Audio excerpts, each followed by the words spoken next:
Hello, in this video we're going to talk a little bit about connecting ideas and how to use transition words correctly in our sentences. So the first thing we want to ask ourselves is, what's the purpose of my transition? Am I trying to add information? Am I trying to give an example? So remember, transitions are there to guide our readers through our writing and to make those connections clear so that the reader doesn't have to try to wonder what's the point or how is this relevant. Our goal is to use transitions to show how it's relevant. The second thing you want to think about is, how do I use it correctly in a sentence? So am I using it at the beginning of my sentence? Am I using it as an adjective, as the verb? We want to make sure that we're using these words correctly. So in this next slide, you see this huge chart with lots and lots of information. So let me break it down for you just a tiny bit. So if you look on the first column, or look at the first column, you'll see that we have a bunch of different purposes.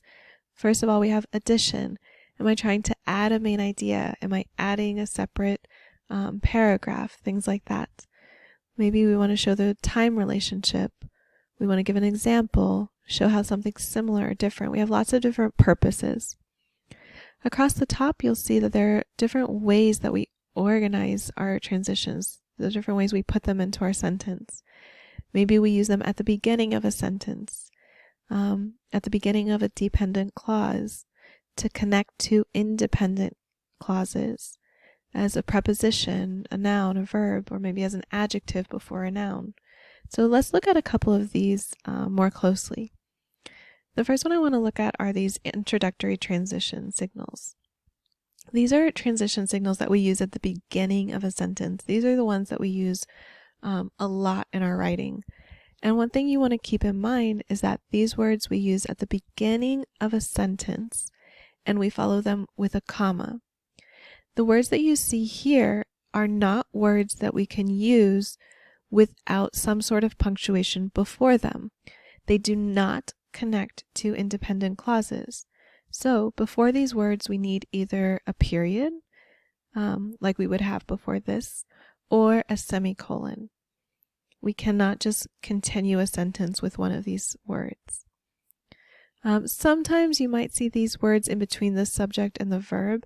That's a little less common, but if you do that, then you just want to make sure that you surround it with commas on both sides. The second type that we're going to talk about today is subordinating conjunctions. So these, you can see we use them with time, or especially with contrast and cause and effect. These are words that begin a dependent clause. That means that we're going to follow them with a subject and a verb, and after the whole clause, then we put the comma. If our dependent clause, so the subordinating conjunction, the subject, and the verb, comes at the end of the sentence after an independent clause, then we don't need to put a comma before it. So in a sentence like, I'm happy because I'm in this great class, we don't put a comma there because our dependent clause is in the second part of the sentence. If we look at our first example, although it was difficult, comma, we learned a lot. Here we put the comma because our dependent clause comes first and our independent clause comes second. The next type we're going to look at is coordinating conjunctions. So we use coordinating conjunctions to combine two independent clauses. These are your fanboys conjunctions. The only thing to remember here is that when we are using these conjunctions, we want to remember to put the comma before the conjunction. We do not put the comma after it. It comes before. The last one I want to talk about is using prepositions. So remember, after prepositions, we always use a noun or some type of noun. So maybe it's just one single noun, like in this example, chart. Sometimes it's a gerund, like learning transitions. Sometimes it's a noun phrase, so you'll have a little bit more information, but it always comes with a noun. You're never going to see the base form of a verb. You're not going to follow it with a complete sentence with a subject and a verb. It's just going to be a noun. Normally, when prepositions come at the beginning of a sentence, we're going to follow it with a comma, but when it comes at the end of a sentence, we're not going to put that comma. So this was just a quick introduction to transitions.